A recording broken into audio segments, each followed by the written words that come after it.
വയനാട്ടിൽ ദുരിതമനുഭവിക്കുന്നവരെ സഹായിക്കുന്നതിനായി മണ്ഡലത്തിലെ മുഴുവൻ യൂണിറ്റിലും ഫണ്ട് സ്വരൂപിച്ച് ജില്ലാ കമ്മിറ്റിക്ക് നൽകണമെന്ന് വ്യാപാരി വ്യവസായി ഏകോപന സമിതി സംസ്ഥാന വൈസ് പ്രസിഡന്റും ജില്ലാ പ്രസിഡന്റുമായ ബാബു കോട്ടയിൽ പറഞ്ഞു.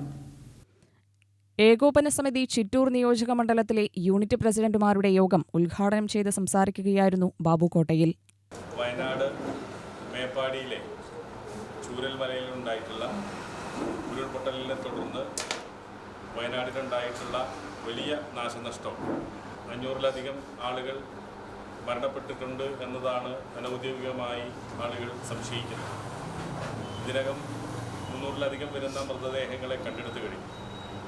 നമ്മുടെ കേരളത്തിൽ നാളിതുവരെ ഇല്ലാത്ത ഒരു വലിയ ദുരന്തമാണ് ഈ വയനാട്ടിൽ ഉണ്ടായിട്ടുള്ളത്.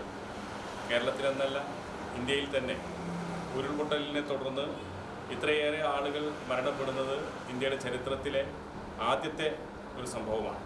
വ്യാപാരികളായിട്ടുള്ള 100-ലധികം സ്ഥാപനങ്ങൾ വ്യാപാരികളുടെ ഈ ഒരു ദുരന്തത്തിന് നഷ്ടപ്പെട്ട് കഴിഞ്ഞു. ചുരുൾമലയിലുള്ള വ്യാപാരി വ്യവസായി ഏകോപന സമിതിയുടെ യൂണിറ്റിലെ 100 അംഗങ്ങളിൽ അവരുടെ മുഴുവൻ സ്ഥാപനങ്ങളും ഈ ഉരുൾപൊട്ടലിൽ നഷ്ടപ്പെട്ടു.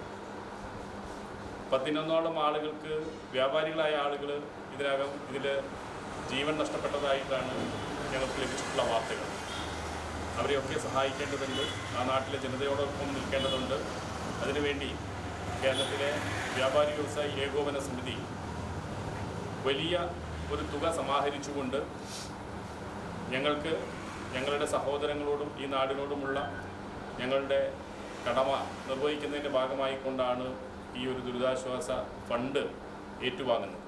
ദുരിതസ്ഥലത്ത് നേരിട്ട് പോയ അനുഭവം ജില്ലാ പ്രസിഡന്റ് വിവരിക്കുകയും ചെയ്തു.